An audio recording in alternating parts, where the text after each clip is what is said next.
Capital Investment Committee hearing for January 11th is called to order.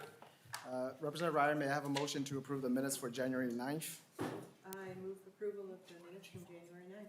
Representative Ryder moves approval of the minutes for January 9th. Any discussion? Hearing none, those in favor say aye. Aye. Those opposed say nay. The motion prevails and the minutes for January 9th are approved. Members, as mentioned on Monday's hearing, we're going to have expert from the National Council of State Legislators to come and present on the core infrastructure areas that was included in the Infrastructure Investment and Jobs Act.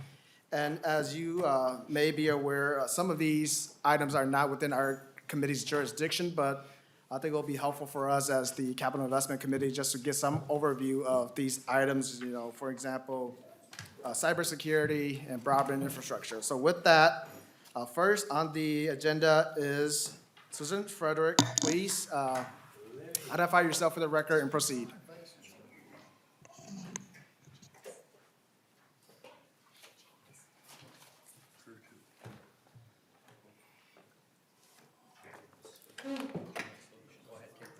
Ms. Frederick, right now your laptop or your computer is muted. Sorry, I'll start again. Thank you, Chairman. I'm Susan Frederick from the National Conference of State Legislatures. I'm Senior Federal Affairs Counsel in our Washington, D.C. office. And I want to thank you and the members of the committee for inviting us here today virtually to give you this briefing on Infrastructure Investment and Jobs Act and looking ahead to 2023. I'm joined today by my colleagues, Kristen Hildreth, also with the Washington, D.C. office of NCSL, and Erlinda Doherty, who is with our office as well. Kristen is a Senior Legislative Director for the Natural Resources and Infrastructure Committee, and Erlinda is the Senior Legislative Director for the Communications, Financial Services, and Interstate Commerce Committee of NCSL. So moving ahead, we're going to provide an update on the 4 core areas of infrastructure as outlined within the IIJA, the Infrastructure Investment and Jobs Act. And the last time we were all here testifying before you, the federal government had just begun its implementation process for many of the programs that were funded in the bill, and many of the programs were awaiting funding appropriations.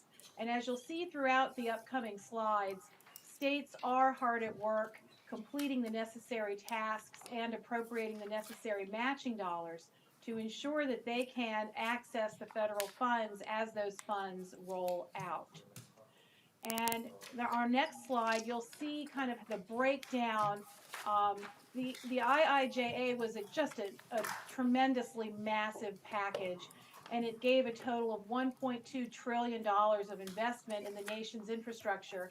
And while the package did include $650 billion in transportation and transportation reauthorization, it also included an estimated $550 billion in new infrastructure investment and spending over the next 5 years.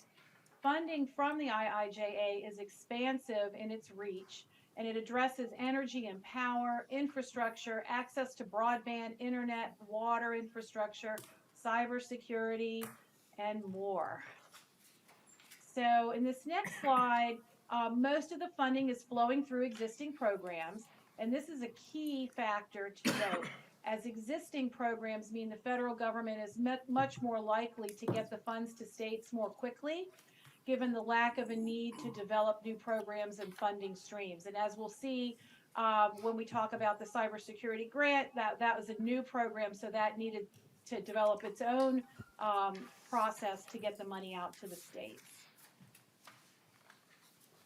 According to the federal funds information for states, the allocation estimates for Minnesota total $7.4 billion, that's a B, billion, of which most of this funding, roughly $6.1 billion, must be matched by non-federal resources. Minnesota's state budget director put together a summary to the House Capital Investment Committee just over a year ago today, breaking down the funding Minnesota is anticipated to receive over the next 5 years by state agency. As you can see in the slide, Minnesota's Department of Transportation will be responsible for roughly 75% of the anticipated funds. And with that, I will hand things over to my colleague, Kristen Hildreth. Ms. Hildreth, please identify yourself for the record and proceed.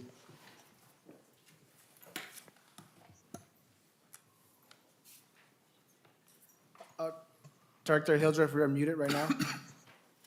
We're just all muted with NCSL today. So I am Kristen Hildreth. As Susan had mentioned, I am NCSL's Senior Legislative Director for Natural Resources and Infrastructure.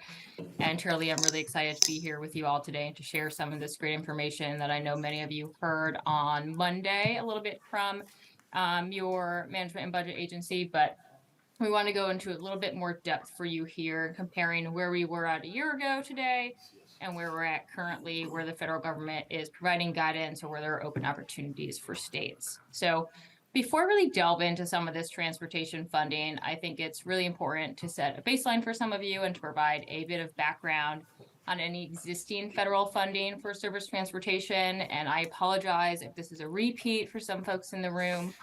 It may be new for some, so we're just going to lay it out pretty quickly. The federal government generally attempts to pass multi-year transportation authorizations that cover really a gamut of transportation modes: surface, water, and aviation, which includes roads, transit, rail, being really significantly larger than those other three portions I mentioned. These authorizations are then provided appropriations on an annual basis. For surface transportation, Congress last passed a 5-year authorization in 2015 entitled the Fixing America's Surface Transportation Act, or the FAST Act as it came to be known. And in 2020, Congress extended it for another year when they were unable to reach agreement on reauthorization of it. So where does that all fit into the Infrastructure Investment and Jobs Act? Well, IIJA, as Susan mentioned, included surface transportation reauthorization at $650 billion. So if I were to sum up some of the transportation provisions within the IIJA, I'd say they're really strong for states. There's a significant percentage of funding that's flowing through existing programs or formulas through states rather than competitive grants or grants to local governments, with one caveat that some of those new programs that we saw stood up are competitive programs, which states will have to be applying for. For Minnesota in particular, the IIJA represented an estimated 30% increase in overall state highway formula funding, and the Department of Transportation, as shown earlier, should expect to oversee around $5.45 billion, so almost $5.5 billion of the state's $7.3 billion total. The federal aid highway programs that you see on the screen here, federal aid highway program is typically made up of a few core programs which provide funds to states through formulas, as highlighted on the slides, which each program having a slightly different goal, although there is some overlap and states can transfer funds, a small amount of funds from one to the other. The federal government announced the apportionment of FY 2022 funds in December of 2021, so just a month after the IIJA was signed. And in October of this year, we did see the apportionment of FY 2023 funds. This is one area that I'd say we're really starting to see states get funds quickly and see the federal government roll funds out pretty swiftly. Moving on, in addition to that $300 billion that was listed as available nationally via the federal aid highway programs, there's also around $26 billion available via additional funding for a couple of new programs. I'm just going to highlight two of them: the Promoting Resilient Operations for Transformative, Efficient, and Cost-Saving Transportation Program, otherwise known as PROTECT. It's a new formula program which is anticipated to provide around $121 million to Minnesota for infrastructure resilience and improvement projects which address vulnerability due to the effects of extreme weather and other natural disasters.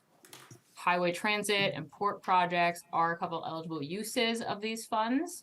And in addition to those formula funds I mentioned, there's also around $1.4 billion available in competitive grants to be awarded to state and local governments for eligible highway, transit, passenger rail, and other port projects. So in addition to that 121 via the formula, Minnesota can also apply to receive funds under that $1.4 billion bucket. There's also the carbon reduction program, under which Minnesota is anticipated to receive around $106 million for projects to reduce transportation emissions.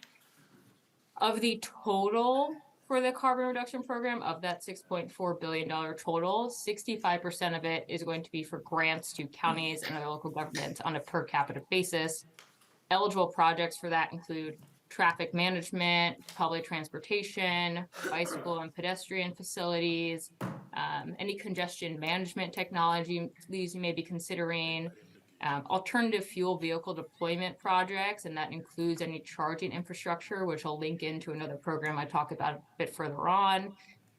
Among several others, there's numerous uses under the carbon reduction program, and you'll see here that there are certain areas that are underlined. If you're accessing this online, you can click on each of those. They're hyperlinked, and it'll take you to the Department of Transportation's page for more information on where they're at.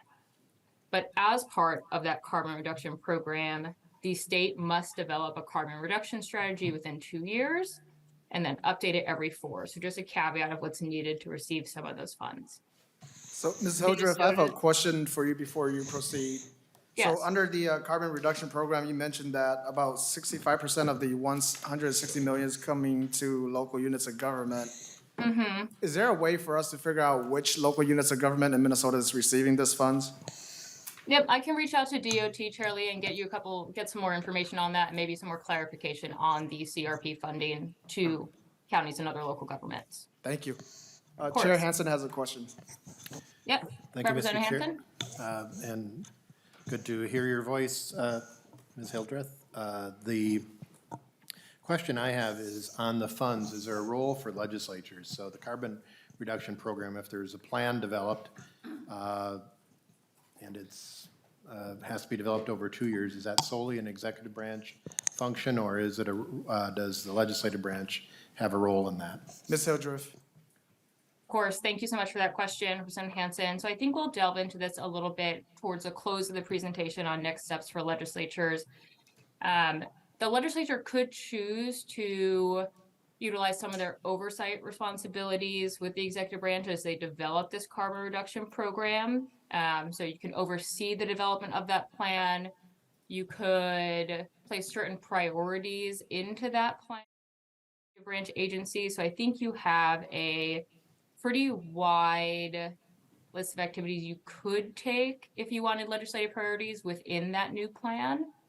But a lot of that's it's going to be drafted by your executive branch. So whether or not you choose to take various oversight responsibilities or restrict certain project types, that's going to be something that the legislature could consider.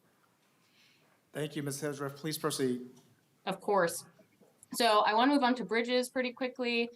Minnesota is anticipated to receive around $320 million in formula funding for the bridge formula funding program.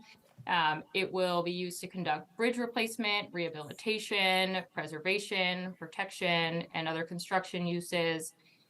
Of that amount, 15% is designated for bridges outside of the federal aid highway system, and it's at 100% federal funding share, so there's no state match required for that.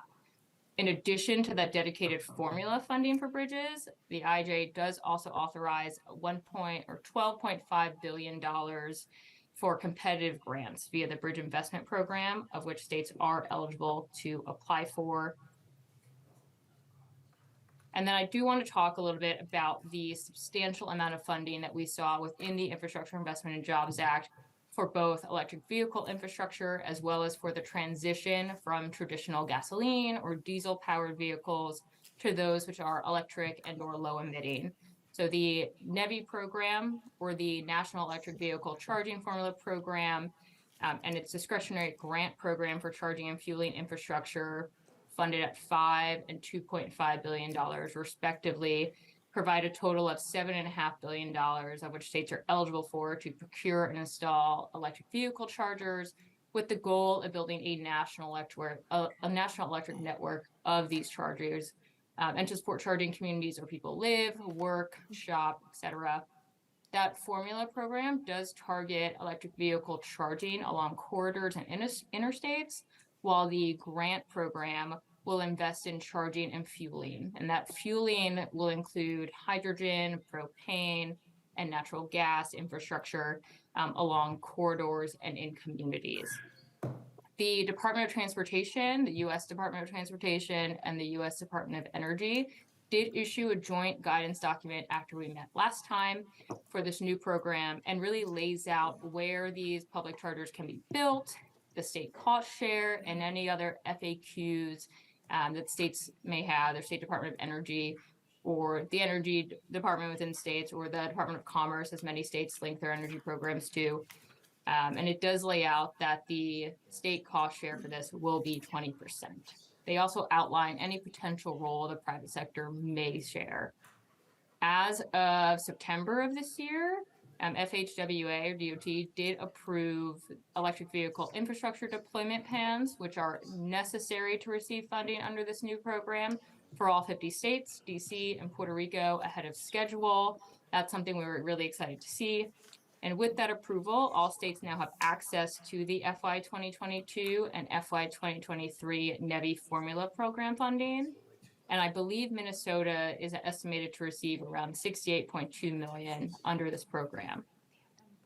I'll also mention really quickly the Clean School Bus Program, the Low Emission Transit Bus Program, and the Electric or Low Emitting Ferry Program, all to support transitioning buses and ferries to zero emission alternatives. And while these are not formula funds, states are eligible to receive them under the competitive grant process. So I'm going to call out the Clean School Bus Rebate Program here for a second. But for that program, Minnesota Pollution Control Agency did announce that it planned to offer matching funds for some school districts that apply for EPA's Clean School Bus Program rebate.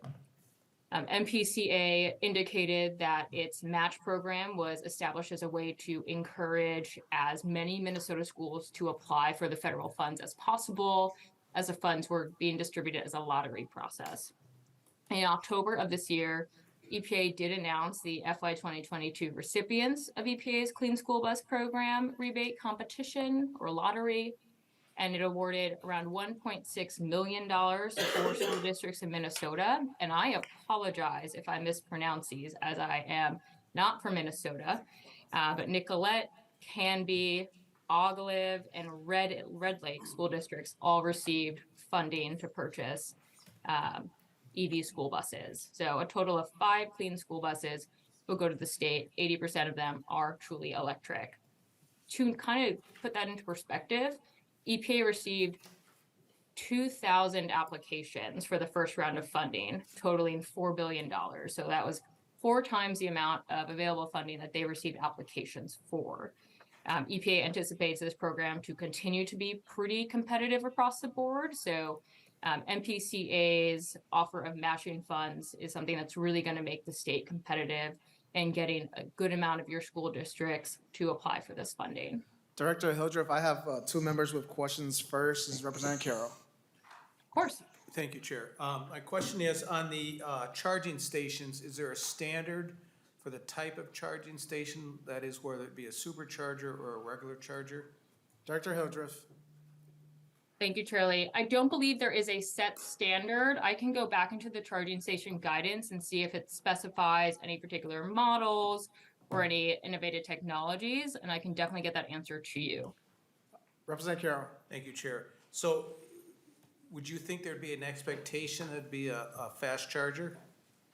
Director Hildreth. And if not, why? Thank you.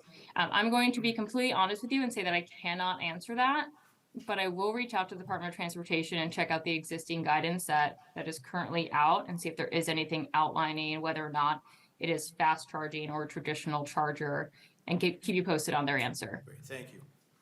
Representative Hanson. Thank you, Mr. Chair. And Ms. Hildreth, if we were prioritizing environmental justice communities, how does having a lottery distributing the funds square with that? Is there any guidance or requirements with the funds where they're prioritizing disadvantaged communities? Director Sure. Hildreth. Thank you, Representative Hanson. Thank you, Shirley. The for the Clean School Bus Program, EPA has a pretty robust guidance document on how they conducted their lottery process. I can't tell you the direct ins and outs at this point in time, but I'm happy to get you connected with EPA and how they kind of determined some of those communities which received funds in the lottery process. It's my general understanding that there was a prioritization in terms of getting extra points if a community was low income and or disadvantaged, but let me touch base with EPA on that and get you the exact answer. And I should have that for you within the next couple of days. Please proceed, Director. Thank you. So for public transit, we'll run through this pretty quickly as most of the transit funding that we see is generally operated on a federal to local structure. But I do want to leave you all with the funding that we saw for public transit is really significant. So 40 billion of that 90 billion that we see is new investment. It's the largest we've ever seen for public transit.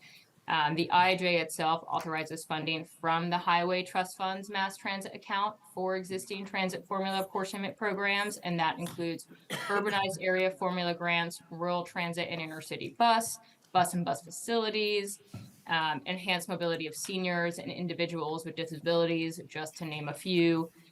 Minnesota is anticipated to receive over 800 million in total transit formula funds over 5 years. Like I said, an increase of about 30% from the last year of FAST Act funding. In addition to kind of those outlays, it also includes a significant amount of funding for competitive transit grant programs. That includes the capital investment grants for fixed guideway investment, including corridor-based bus rapid transit, and then bus and bus facilities grants, which are available in addition to the state formula funding for that purpose. A couple other areas of multimodal transportation that were included funding within IIJ include the availability of funding for the construction of ferry boats and ferry terminal facilities, 300 million for airport infrastructure grants, and 23 million for airport terminals, all of which is really awarded by the Federal Aviation Administration directly to airport operating authorities, to local airport operating authorities, and then 32 million for railway, highway crossings, and more. On this slide, we have the funding totals for Minnesota's transportation programs under the Infrastructure Investment and Jobs Act, just to give you an idea of just how much funding the state is anticipated to receive or is eligible for over the next 5 years to really bolster its infrastructure. I have a graphic here from Minnesota's Department of Transportation on any submitted and awarded projects. It's a little small, but I do have the link down at the bottom so you can see any projects that have been awarded funding thus far. Again, additional transportation funding, and then some other resources that I think could really help navigate the transportation funding that we're seeing. So not only from the U.S. Department of Transportation, but also from Minnesota's Department of Transportation as well. So any submitted and awarded projects, the discretionary grants list for the state, and then Minnesota has a Infrastructure Investment and Jobs Act grant tracking form, which we're using to track any grants that aren't applied for by the state. I would contact the executive agencies responsible for that just to kind of gain some data behind that. It's not something that NCSL has access to, but that could be something that is curious to see in terms of what other grants are being applied for by other eligible entities within the state. And that grant tracking form is beyond just DOT. And then to get a better idea of where notice of fundings are posted, when applications are due, when funding has been or will be awarded, one can look to Minnesota's Department of Transportation Grants at a Glance calendar, which I actually found to be really helpful. It provides a fairly good idea of where funding is currently at for the state. Per the White House, so far we've seen a significant amount of funding announced to date. This is announced, not awarded, so just keep that in mind. $2 billion announced for roads, bridges, roadway safety, and other major projects, which includes $1.7 billion in highway formula funding, the $130 million for dedicated bridge funding, as I mentioned, around $100 million through the RAISE program, and then $35 million through the INFRA program. So I would just take a look at this graph here from Minnesota's Department of Transportation. And then if there aren't any questions on where the state is at in accessing some of these funds or processing applications, I would certainly reach out to Minnesota's Department of Transportation. With that, I kind of want to move into our energy program. The Infrastructure Investment and Jobs Act, as we know, authorized billions of dollars in funding opportunities across a wide variety of areas. That includes energy-related infrastructure. Over the next 5 years, the bipartisan infrastructure law, the IIJA, I apologize if I go back and forth between them, is going to stand up around 60 new Department of Energy programs. And that includes 16 demonstration, 32 deployment programs, expands funding for 12 existing research, development, demonstration, and deployment programs. It's pretty significant across the board. Funding opportunities authorized under IIJA for energy uses include grid modernization, new electric transmission, energy system resiliency and reliability upgrades, EV charging infrastructure, the improvement of energy efficiency to buildings, smart manufacturing, carbon capture and carbon utilization projects, renewable energy technologies, demonstration projects, and so many more. Minnesota's Department of Commerce is responsible for most of these energy and climate-related funding projects. There's also a significant amount of funding within IIJA for research and development and supply chain funding, with most of that being provided as competitive grants. There's not really any formula funds in that space. So it's really funding which states must apply for if they are eligible to. That will include funding related to batteries, including batteries of electric vehicles, both for the provision of the materials and manufacturing, as well as the eventual recycling of those materials. So any of those batteries that contain critical minerals. Research into carbon capture and storage, such as the Carbon Capture Demonstration Projects Program, was recently had $2.5 billion made available for states and other eligible entities to apply to develop integrated carbon capture, transport, and storage demonstration projects that could be readily replicated and deployed at fossil energy power plants and major industrial sources of CO2, such as cement, pulp and paper, iron and steel, and then certain types of chemical production facilities. So that's just one type of the CCUS technologies and demonstration projects that is currently rolled out.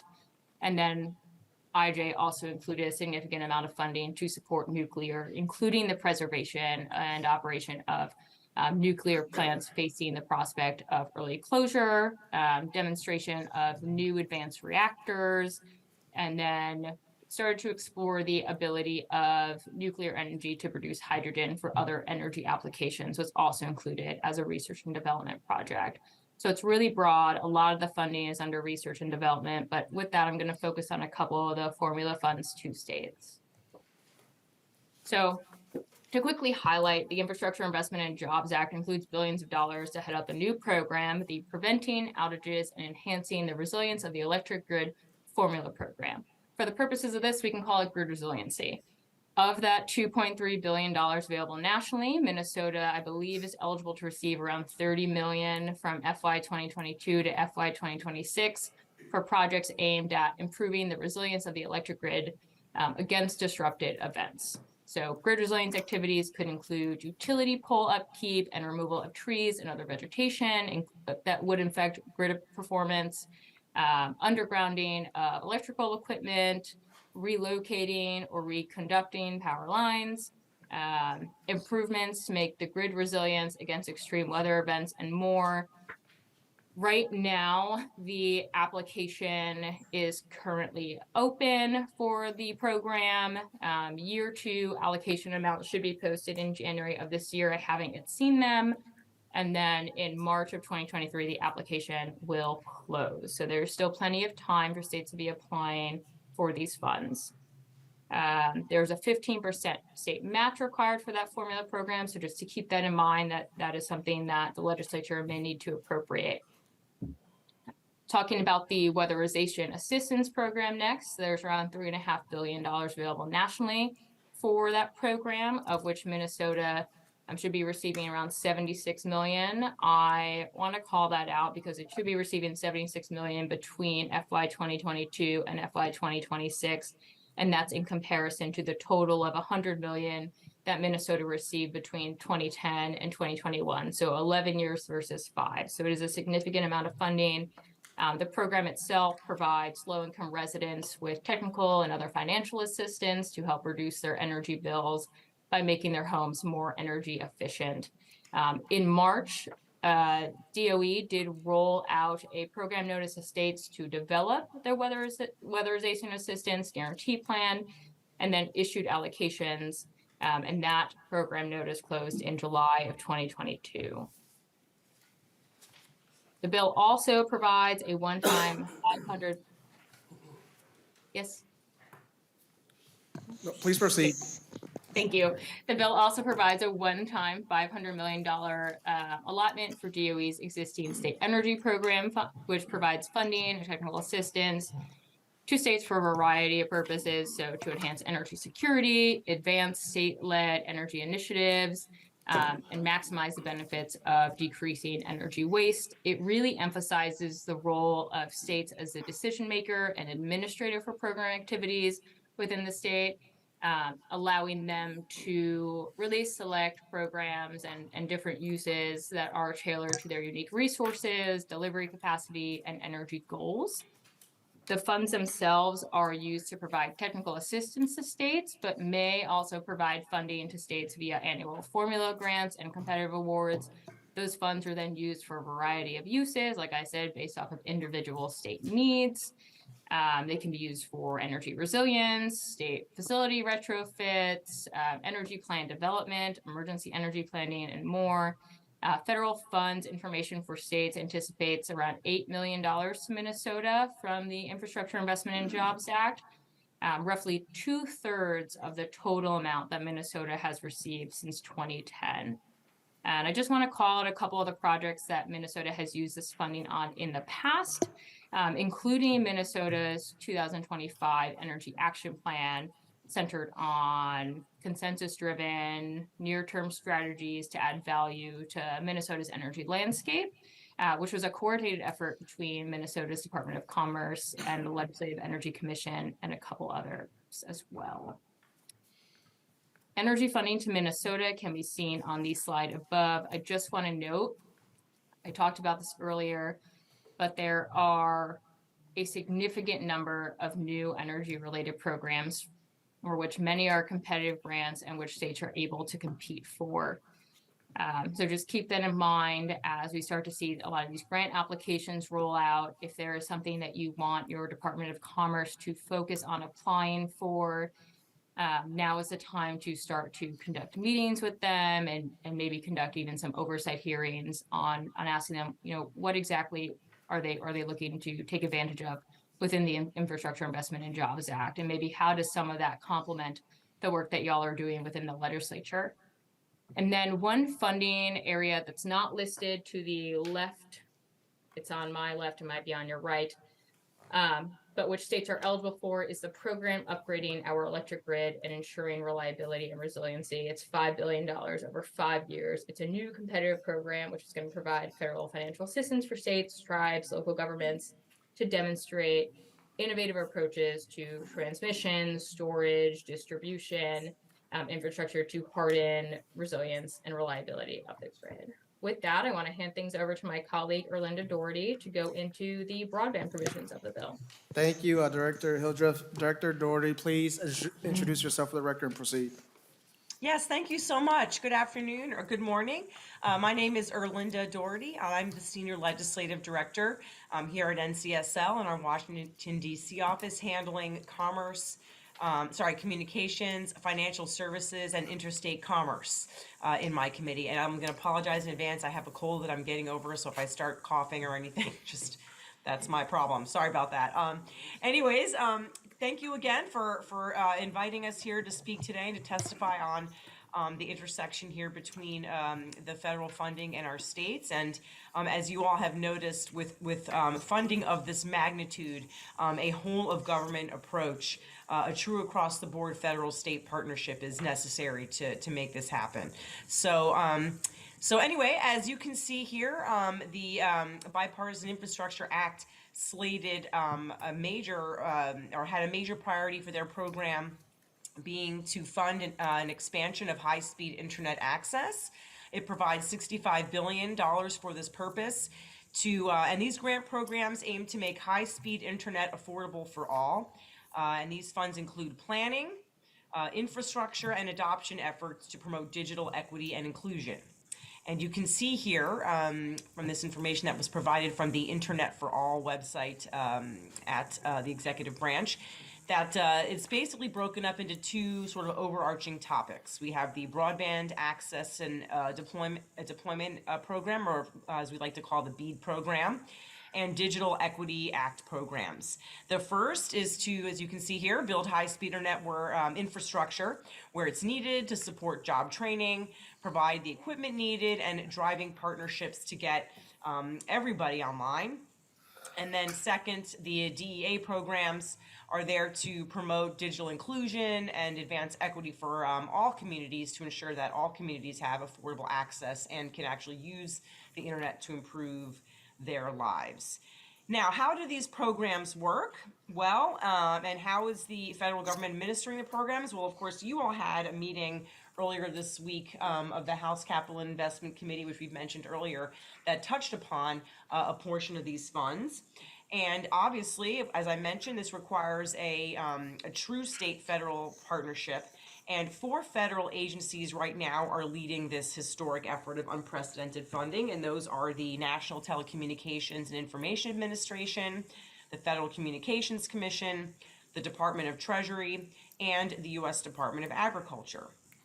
And as I mentioned earlier, these programs support high-speed internet planning, infrastructure, and adoption. And let's just discuss for a second what this all means.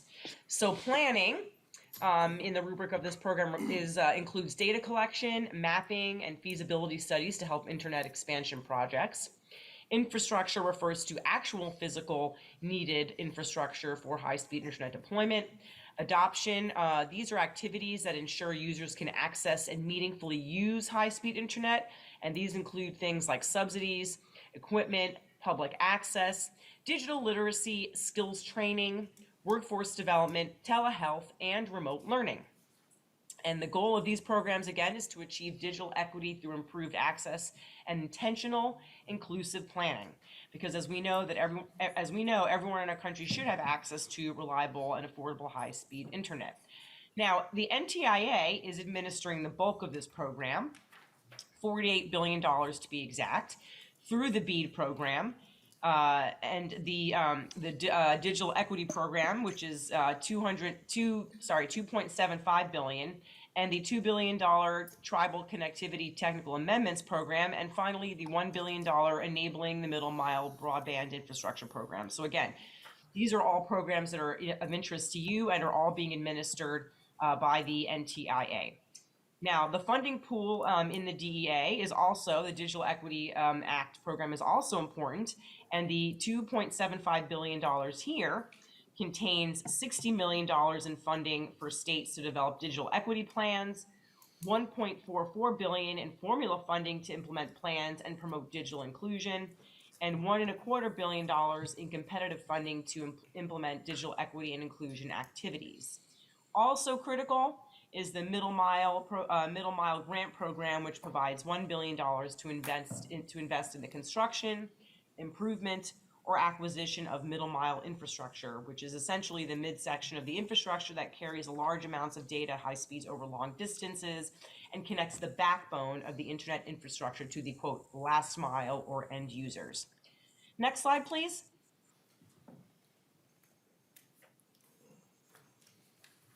Thank you. Now, this slide tries to show a little bit of the timeline here for the deployment and execution of these programs. And as you can see here, a lot of the NOFOs have already gone live last May. And a lot of the planning has already been underway, and you can see that this is a long-term plan, basically stretching out into 2026. Now, already Minnesota is going to be or has been allocated 180 million million dollars to be used for broadband funding. And NTIA has already, again, been administering a lot of the funds to several states. And you can see here again the timeline for when these how the funds are expected to be used with a 4-year average implementation timeline. Now, what's also of particular interest, we've been waiting for some time now for the Federal Communications Commission, or the FCC, to release maps. And this, again, was a major development which just happened before or around Thanksgiving, I believe. I can't remember exactly the date now, but just around, right before Thanksgiving. And essentially, these are maps that were essentially supposed to show where the gaps in the broadband coverage was around the country. And because before that we were using census maps, which were not really that accurate. So the FCC released some, they like to call them pre-production drafts, because essentially, even though these were maps that were revised from the census version, they are encouraging everyone, states, localities, communities, to essentially challenge the maps that were released to make sure the data actually reflects the reality of what's happening in your state or locality. And the challenges are actually supposed to be submitted by January 13th, so obviously very quickly, with the corrections to be incorporated into the final version of these maps that will be allocated or due to be released shortly, and to be allocated with the BEAD funding that's due to be allocated in June 2023. Now, when can states expect to see these funds, and what is the sort of timeline? Again, I've kind of tried to explain or show graphically here what this looks like in this chart. But states have already started to receive BEAD programming for BEAD funds for programming and implementation and planning. And again, the 5-year plans should be on every state's to-do list right now. BEAD funds are expected to start roll out, as I mentioned earlier, for implementation by June of 2023. And so this is a historic opportunity, as you know, for states to address this hugely important problem in our country. And there are many guidelines and many, I should say, resources available, both on our website, but also on the Internet for All website, that the administration released a little bit ago, that talks about ways for states to prepare for this funding, for states to coordinate with localities, to put together proper plans in order to ensure that funds are being distributed and used properly. And again, this is viewed as something that is a partnership across all levels of government. Again, those are some important resources to check out as this funding is getting allocated. And that is all I have right now on this funding, if there are any questions. Ms. Doherty, I do have a questions for you. So for the funding, whether that's BEAD or DEA, are there funding in there to upgrade current infrastructure that may not be able to take on high-speed internet to, when you talk about equity? Example will be in Minneapolis, where in North Minneapolis, we may not take on high-speed internet like other more affluent part of Minneapolis. And so the question is there funding within those two programs to improve on the high-speed capacity of current infrastructure? Yes, sir, exactly. There is. And again, part of that is part of that discussion or that funds are included in this talk about how to update the maps that we have, how to make sure that the maps are displaying the current situation in your communities. So I encourage, you all to check out this FCC map or the pre-production drafts that were sent out, released earlier. But yes, also in general, the core basis for all this funding was to enhance, current programs and current infrastructure to bring them up to speed, literally and figuratively, for high-speed internet. We have a question from Representative Kozlowski. Thank you, Chair and testifiers. My question is around the equity plan for digital inclusion. my understanding is that here in Minnesota, Minnesota Deed will be taking the lead with the governor's office. And are there any guidelines that you've provided to states about how that outreach and engagement, for example, with the disabilities community or rural communities who may lack access and are currently underserved or unserved, that we would be able to have as legislators to have oversight and ensure that there's really robust engagement as that plan is being developed? Director Dougherty. Yes, thank you, sir. Yeah, and thank you, ma'am, for the question.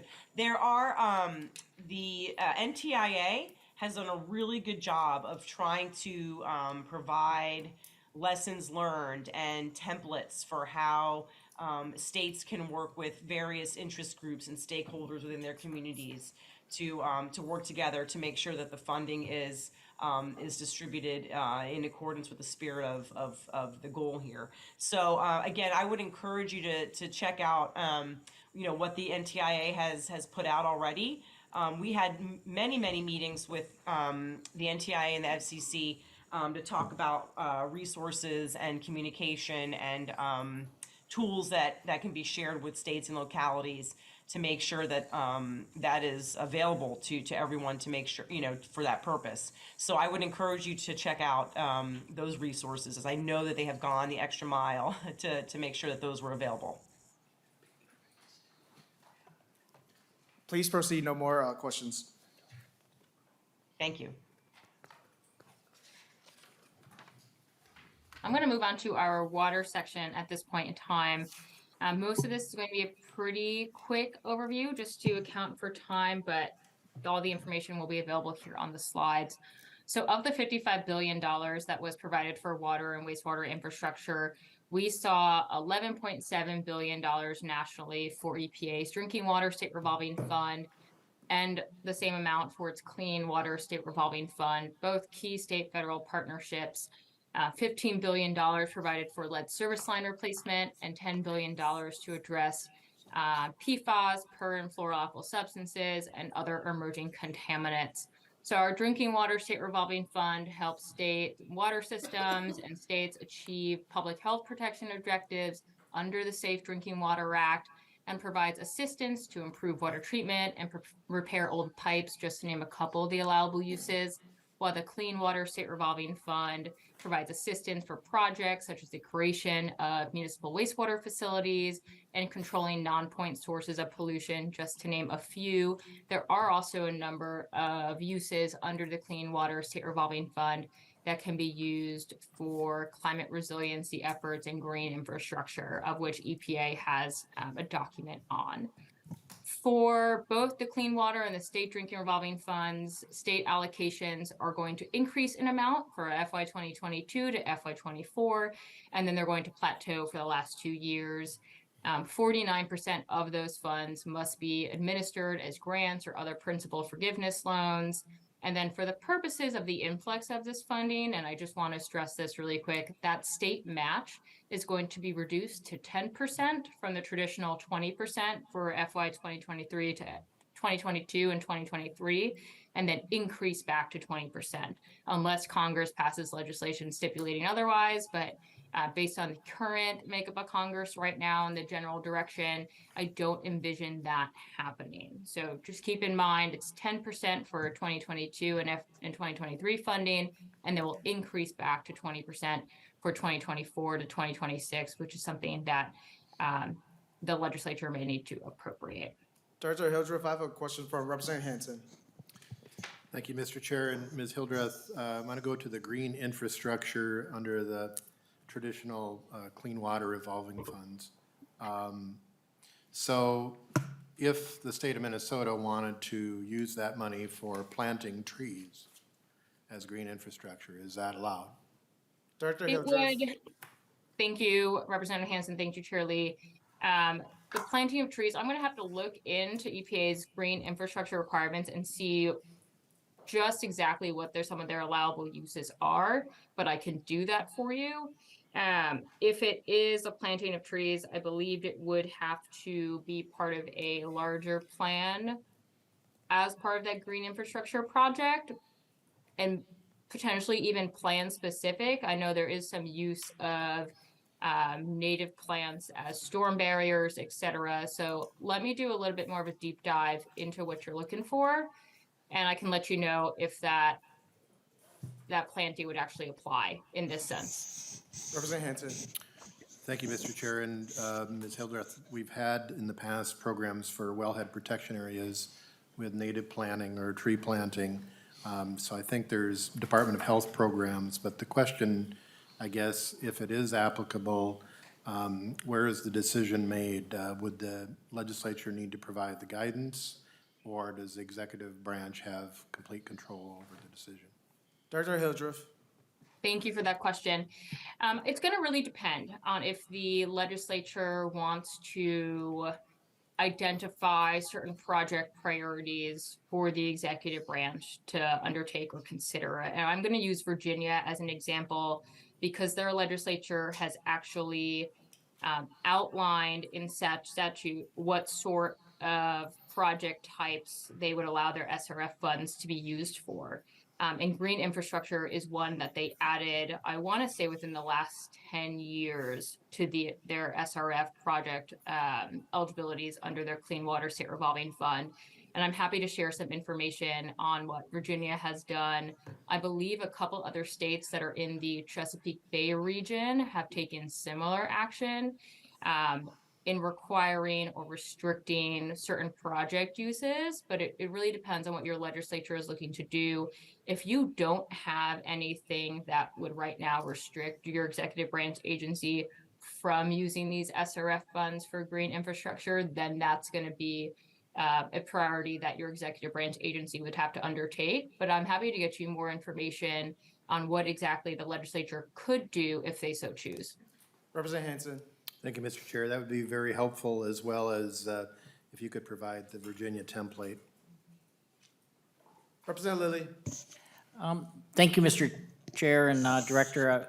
I was just wondering, I live in a municipality that they provided like low flush toilets and or helped people with the purchase. Would this be available for helping people with that statewide maybe, or and then helping with within the homes? Because there's people that are less affluent and helping them with lead service and other things inside the home and the costs related to plumbing and that sort of work. Director Hildreth. Thank you so much for that question. So it's my understanding that any of the funding for any sort of lead mitigation is going to have to be outside of the home. So it won't consider any fixtures once you pass that home barrier. As for the low flush toilets or water conservation within the home, I'm going to connect with my folks over at Clean Water Administrators and see if they have any instances of states doing that. On my general understanding of the Clean Water State Revolving Fund, though, is that that would not be an allowable use.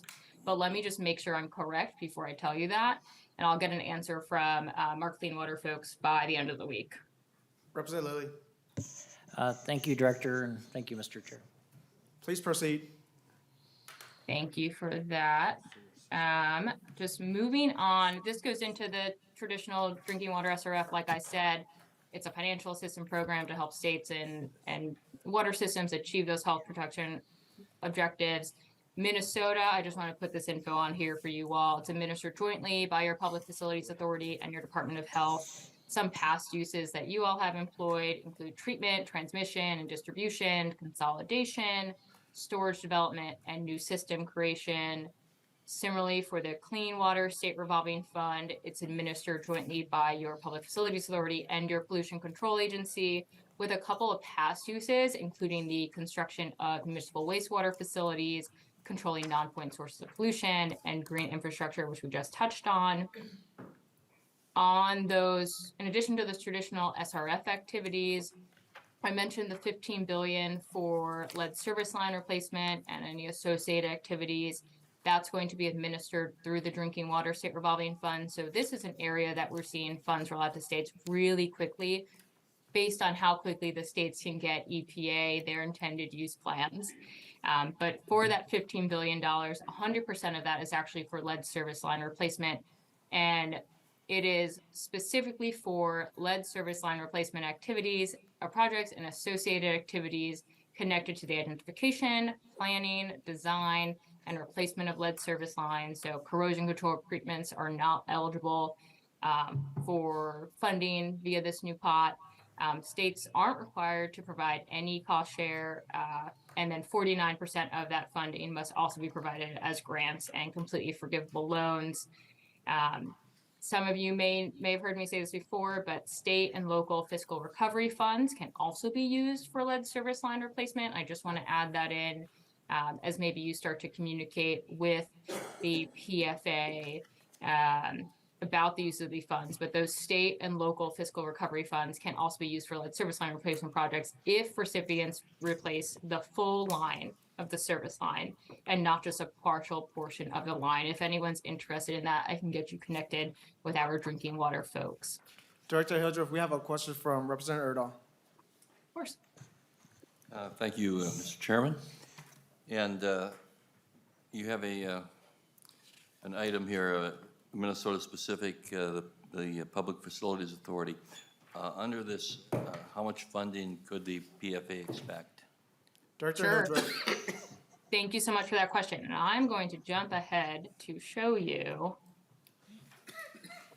So here's what we're looking at for FY 2022 to FY 2026 funding, including all of that state revolving funds. We're looking at a total of $735 million, and this is across the PFA and I'm blanking on pollution control and the drinking water administrating. But here's a general breakdown. So you can anticipate around $170 million for your drinking water state revolving funds. That's traditional. And that may fluctuate a little bit with EPA's next drinking water needs survey assessment, but it shouldn't really change too much. Around $204 million for the clean water state revolving fund. For the lead service line portion, we're looking at $217 million. For emerging contaminants and PFAS, which I'll get to in a second, you're looking at $58 million under the drinking water state revolving fund, 17 under the clean water state revolving fund. And then there's around $67 billion under the small disadvantaged communities grant program, under which emerging contaminants funding is going to be seen. So a pretty significant amount. I do want to note, though, that just this traditional drinking water and clean water state revolving funding is going to have a state match requirement. Representative Erdahl.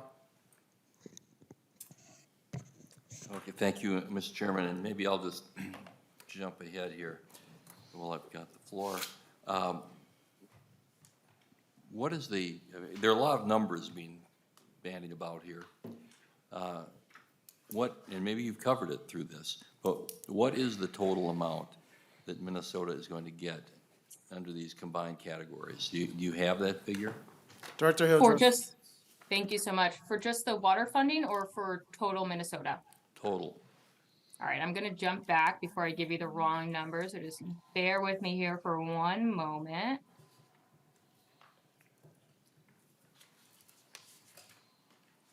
We are looking at a total of $7.4 billion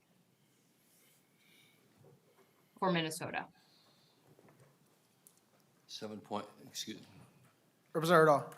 Thank I'm you. sorry, 7.4, yeah, 7.4 billion. And 6.1 of that is going to have to be matched by non-federal sources. Representative Erdahl. Okay, thank you. Representative Kozlowski. Thank you, Chair. My question, jumping back to the lead service line replacement, is are there allowable or ways that communities can get creative, for example, as residents may be awaiting replacement, could some of the funds be used for, say, a filter until the full line can be replaced? And then my other question is also jumping off that same vein. I'm really proud to say that in my community, we paired residents who are most disproportionately impacted within census zones, as well as paired the line replacement with other things like, for example, who would receive infrastructure improvements in their streets. And I'm curious if that is at all part of the equation in terms of either guidelines or recommendations that we could be looking to really ensure that there's equity for residents who are having to endure the lead lines in their homes, but also looking more broadly at how we might cut across in a broader view with across our infrastructure, pairing lead with, our streets and roads. Director Hildreth. Thank you for that question. So under this lead service line replacement funding, it won't be able to be used for any sort of filter use within the home. I'm happy to connect with the Association of Drinking Water Administrators who deals with this lead service line replacement or just lead in home, lead drinking water on a pretty regular basis and see if they've seen any uses of the Drinking Water State Revolving Fund for that filtration piece. But let me check with them and get back to you on the ins and outs of some of these allowable uses. They get a little tricky. And as for coordinating sort of the replacement of these lead service lines, say with new road construction or the underlaying of broadband, we have seen a couple of municipalities take that sort of action. And I had a conversation, I believe it was the National Association of Counties a few years ago on states or municipalities, I should say, pairing their infrastructure replacement with other needs. And I'm happy to connect with them again and see if we can get some examples of that for you that are more cross-cutting. Representative Kozlowski, follow up. No, thank you. Please proceed, Director. Thank you. Just quick other lead replacement activities. So it does include a significant amount of funding for other lead mitigation related programs, such as funding for EPA's Assistance of Small and Disadvantaged Communities program, supports a lead inventory and pilot program, and then authorizes funding to address lead contamination in schools. There's $500 million for EPA's Assistance of Small and Disadvantaged Communities grant that assists small and disadvantaged communities with improving their drinking water resources. Those funds are awarded as non-competitive grants to states with the aims of really helping public water systems in underserved communities meet and comply with your Safe Drinking Water Act needs. That funding is awarded based on an allocation formula similar to that of the Drinking Water State Revolving Fund. So I've got that listed on the next slide. And I would really encourage, especially on a lot of this SRF funding or the new lead funding coming down, to get in touch with Minnesota's regional EPA office, along with your PFA or the Pollution Control Agency, or if I go back, Minnesota's Department of Health, just on some of the allowable uses or where you're currently looking at putting this funding in your intended use plans, and maybe some innovative uses as well. But I would definitely recommend connecting with EPA's regional office. For folks in the room, that's Minnesota Region 5, and I'm happy to get individuals who are interested to contact for them after this. Like with lead, we saw the $10 billion for PFAS and other emerging contaminants. There's no state match required for these funds. 100% are to be administered as grants and completely forgivable loans. We talked about the significant amount of funding going to Minnesota in this water infrastructure space. And I really want to stress, and I've done this in the last couple slides and questions, but states really have a key role in the state revolving fund process. So your executive branch agencies develop intended use plans and project priority setting. You solicit projects and make funding decisions based on your state priorities. Your state is managing the day-to-day operations of your state revolving fund programs and are responsible for the long-term planning and financial health of your SRF.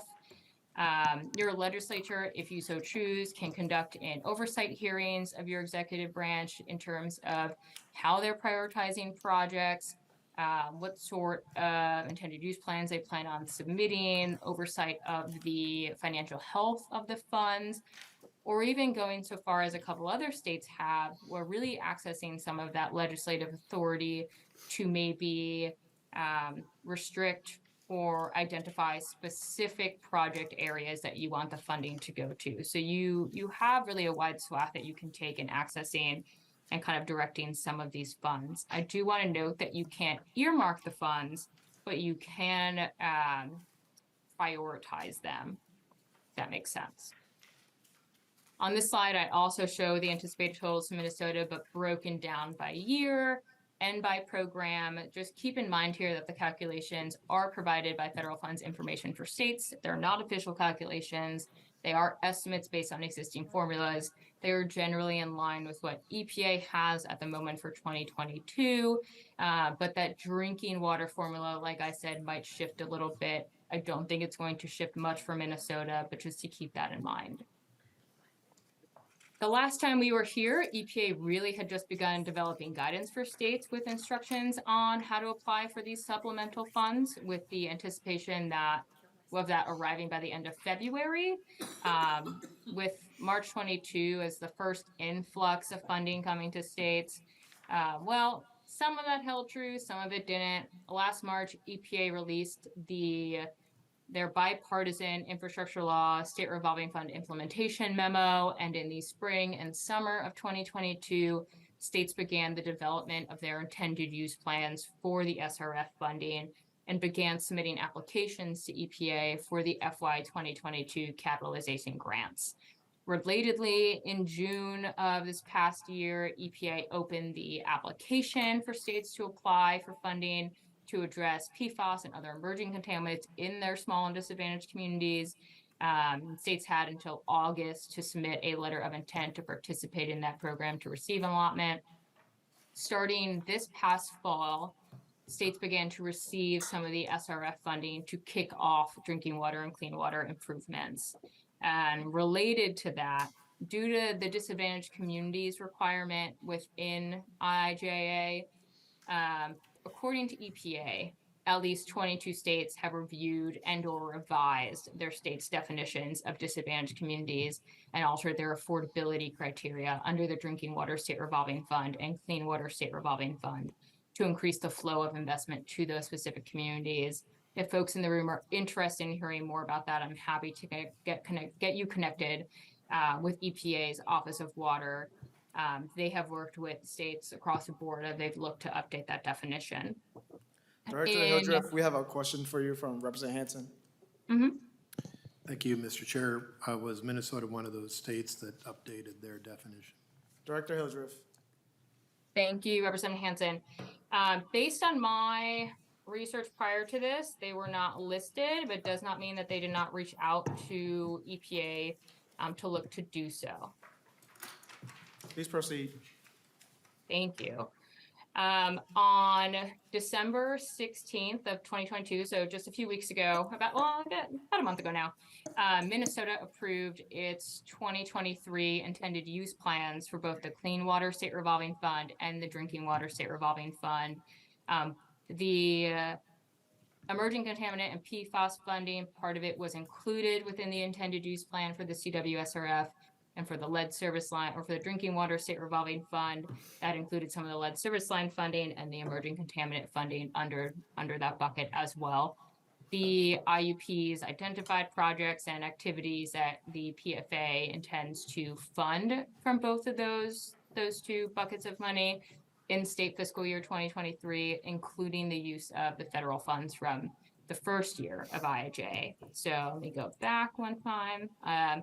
I'm not sure if you can see it, but at this time, because the legislature had not appropriated the required state matching funds for the 2023 base for the IIJF supplemental capitalization grants, the PFA intends to apply for, but can't draw on the IIJ supplemental or the 2023 base capitalization funds until state matching funds are appropriated. So that's just to note.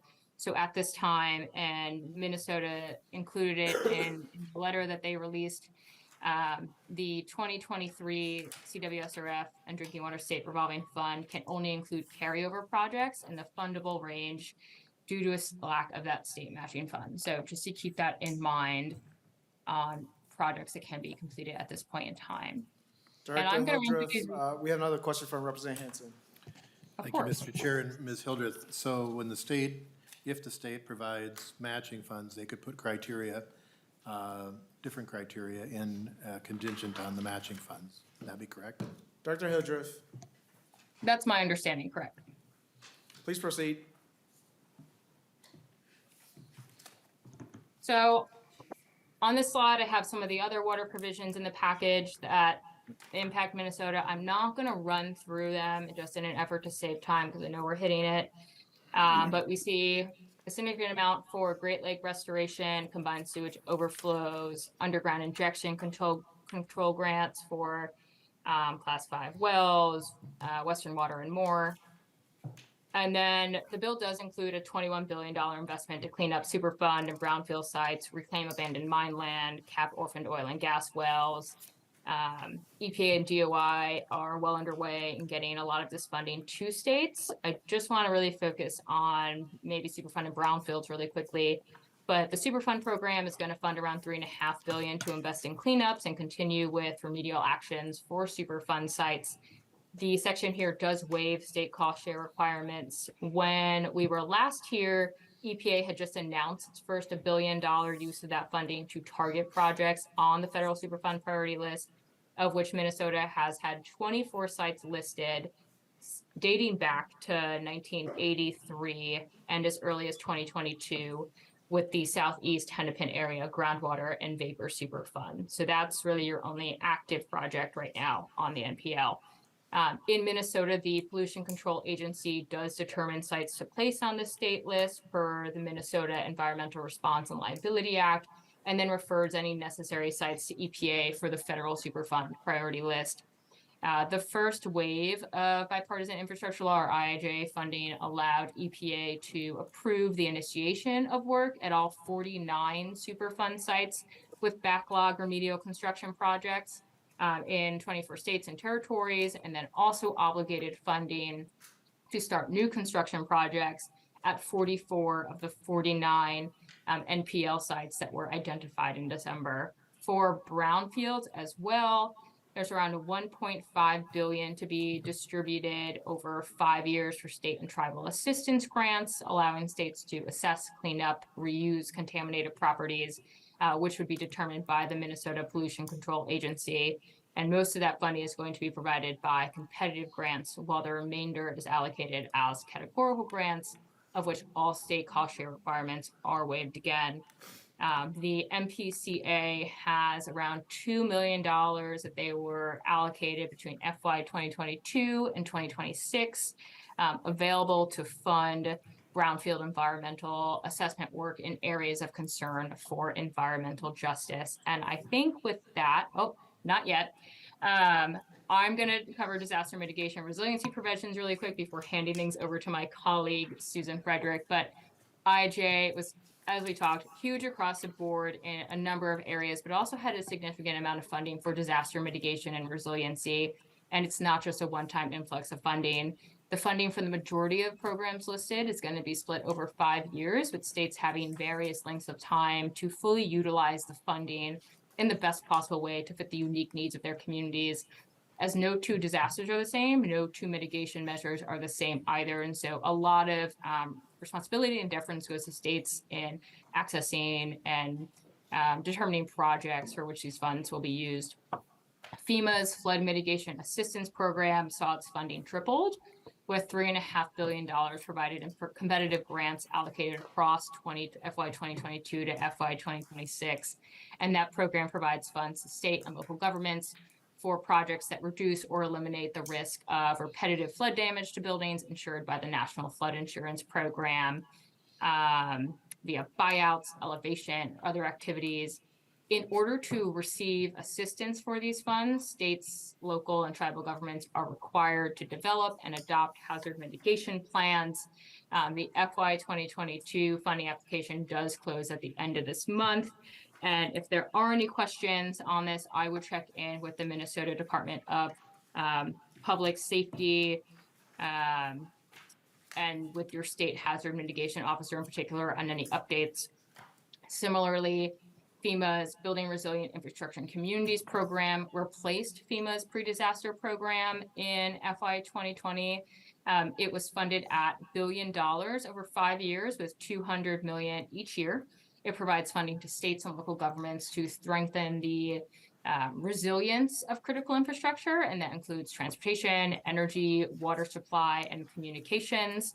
Supporting all of the above as states and local governments undertake hazard mitigation projects, reducing any risks that they may face from disasters or natural hazards. Like the flood mitigation program, the funding application also closes at the end of the month.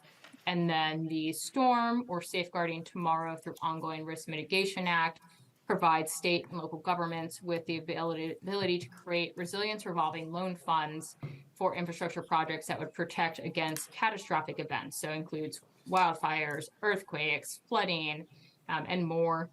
The act authorizes $500 million over those 5 years to support states to establish a revolving loan funds to provide hazard mitigation assistance to local governments to reduce risks to disasters and natural hazards.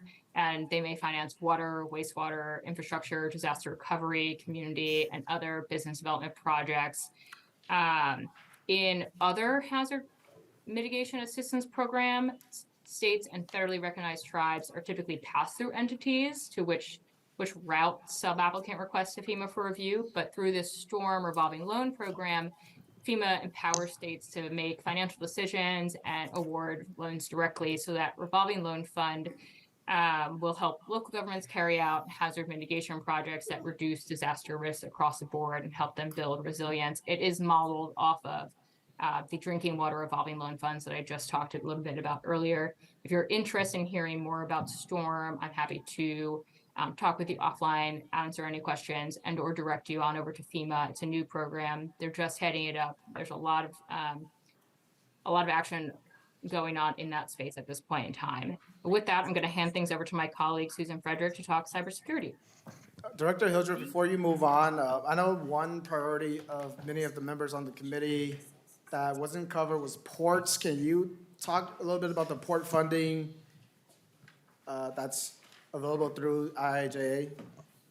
Sure.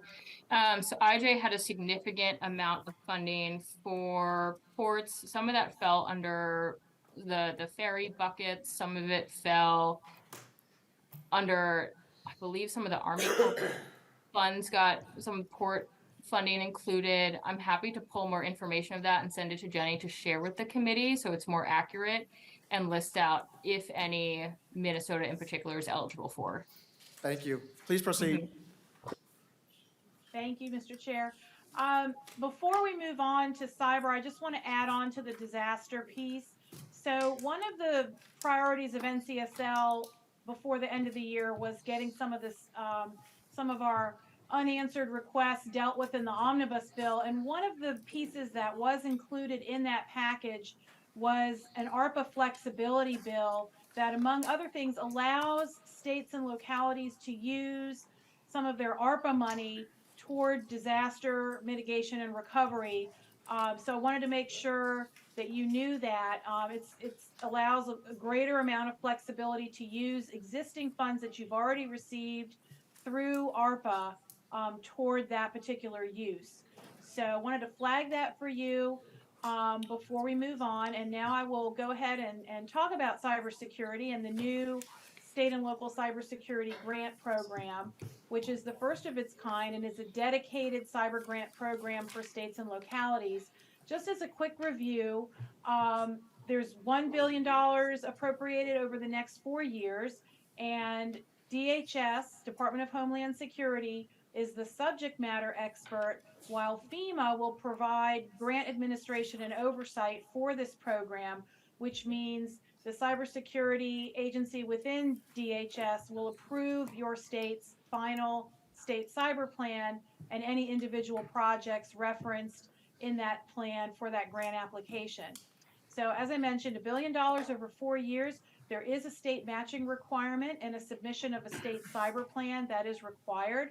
With respect to the state match for FY22, there is a 10% match, which can be a hard match, which is cash in hand, or a third-party in-kind or soft match.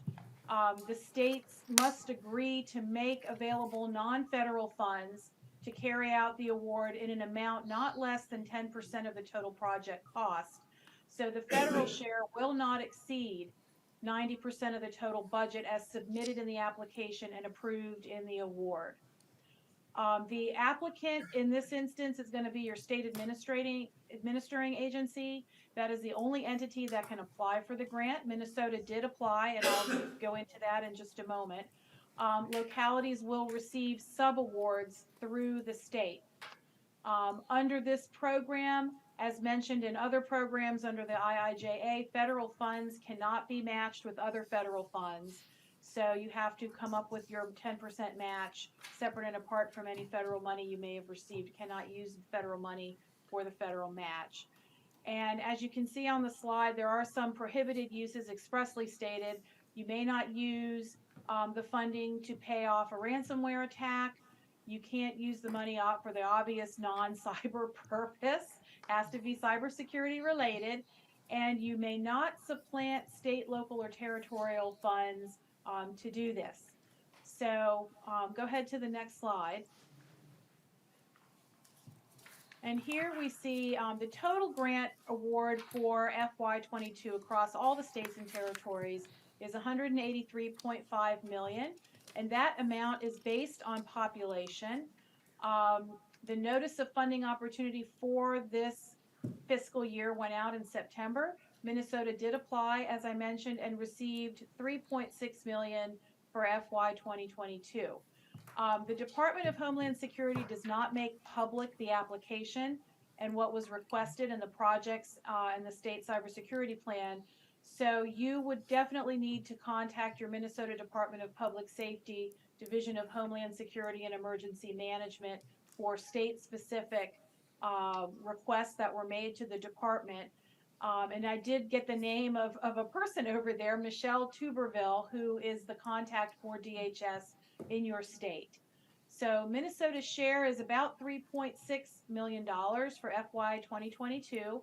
And I would urge you to hop on CISA's informational website, which contains all the grant requirements and the 18 things that needed to be submitted in the grant application for this award. And I'm happy to answer any questions you might have about the grant program itself.